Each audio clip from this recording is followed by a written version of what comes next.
Hello, everyone. Welcome to a teaser session on the issue of technology and modern warfare with a special focus on Israel. The fact is that all modern warfare, and in fact, all warfare since the ancient times, has depended on technology and reliance on new technology being applied to warfare.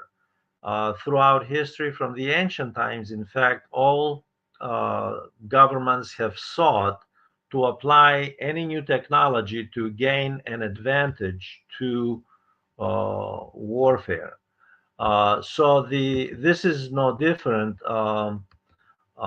in the case of Israel. However, what we have here is a unique situation. And the unique situation is that the International Criminal Court has deemed that what the government in Israel has done in since October 2023, since it has started this war, is to carry out a campaign in Gaza, largely against women and children, um, and to do so by committing what, again, the International Criminal Court has deemed to be war crimes.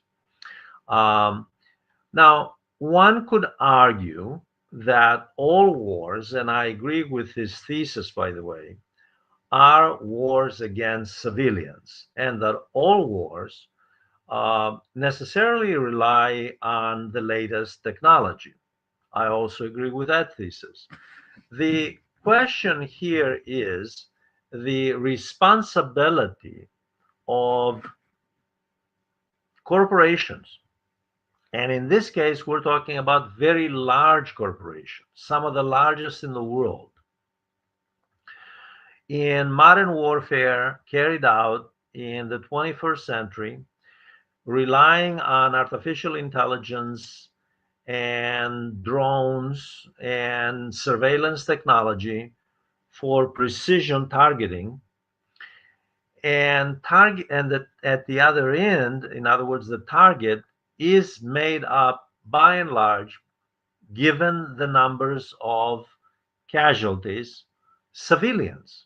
There is also the issue of the use of such technology in modern warfare to destroy hostels where there are sick people and wounded in the hostels, to destroy schools where there are school children, to destroy facilities, buildings where there are journalists. So we have here a moral question, but also a legal question. Now, according to the Geneva Convention, Article 36 of the Geneva Convention, all modern tools of warfare are supposed to be subject to examination and to supervision.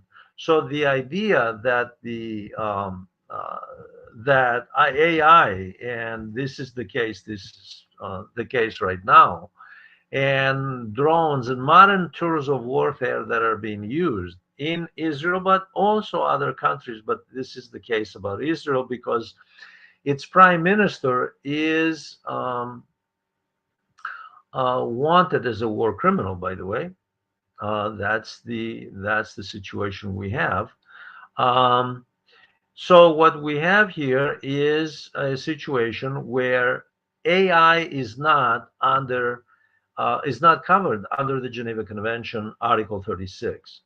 The question is, what is the corporate responsibility when it comes to modern warfare, and specifically when it comes to a type of warfare where the targets are children and women, civilians, mostly civilians, and there has been a legal judgment on the case, as well as a judgment by by the majority of the United Nations General Assembly members, who have agreed that indeed this is um, ethnic cleansing. This is a war in which war crimes have been committed, and that this is indeed genocide.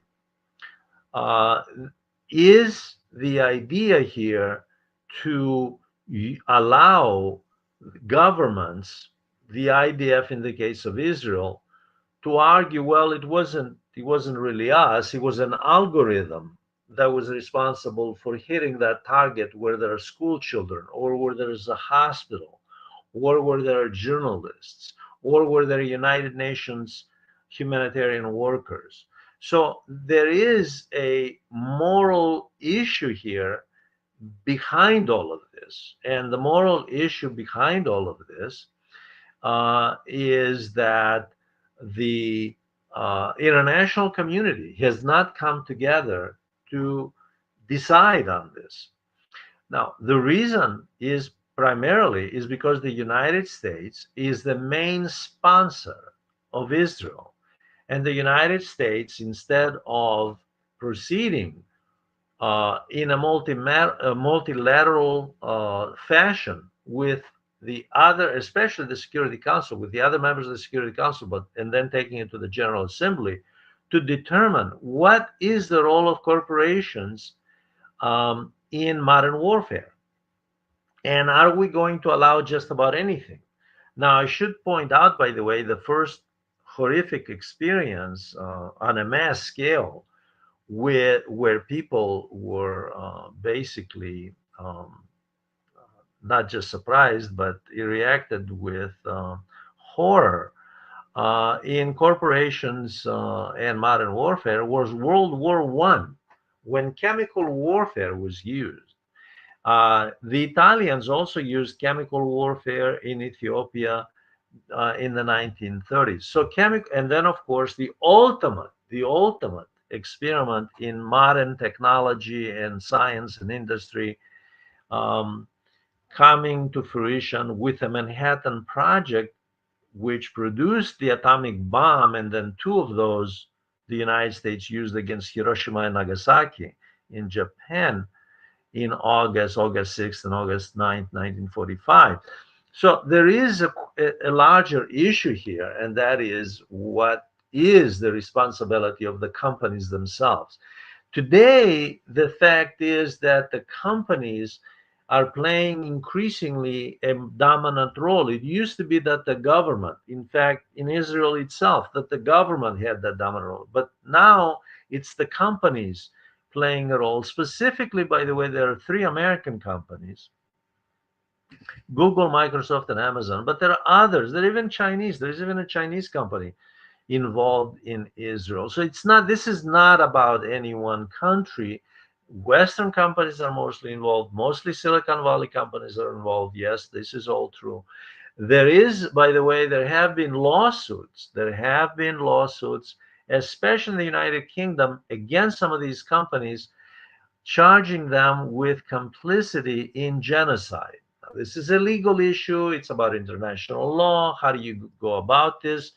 When you have, of course, um, government cover, especially US government cover, but Western wide cover of Israel, the Israeli government, and it continues. The war, by the way, in Gaza simply continues, and the fact is, the U.S.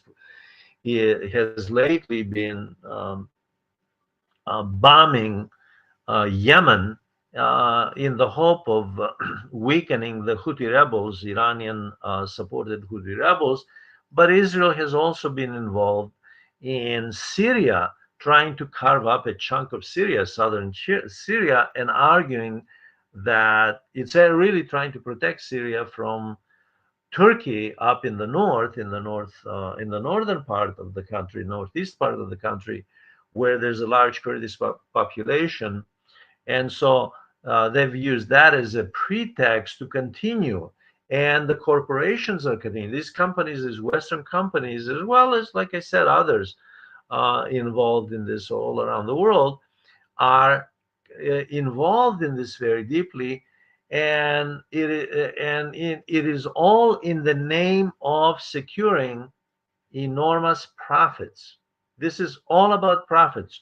So the question is, like I said, this is a moral question and it is a legal question. Do they put profit above human life, especially when it comes to an issue like genocide? And this is the discussion that I'm going to, I have developed in the much longer analytical video about technology and modern warfare in the age of neoliberalism in Israel. Israel is a special case. Obviously, there is the question of what does the world do against this sort of thing? That is there, obviously there are many people who have argued that the legal course is one way, the political lobbying is another, boycott is another. There are various mechanisms here. Clearly, this is still, like I said, still going on. No one has um, stop these companies. And in the meantime, children and women, as well as men, civilians, are dying thanks to this technology. So I invite all of you to please join me in this longer analytical video where we look at the role of science and industry and corporations in modern warfare, and where are the limits? Where does one draw the line? And by the way, just a last point I want to make here, this issue came up during the Nuremberg trials of Nazis at the end of World War II, because technology and science in the Third Reich made the Holocaust possible there. So the question is, of course, and a number of those companies, by the way, paid reparations to the state of Israel. The question is, where does one draw the line here? What is the moral responsibility and the legal responsibility of companies when it comes to human lives on a mass scale in this respect? Over 50,000 officially, there are a lot high, it's a lot higher than that, 50,000 casualties here. I thank you for listening. I ask you to watch the longer video. Thank you very much.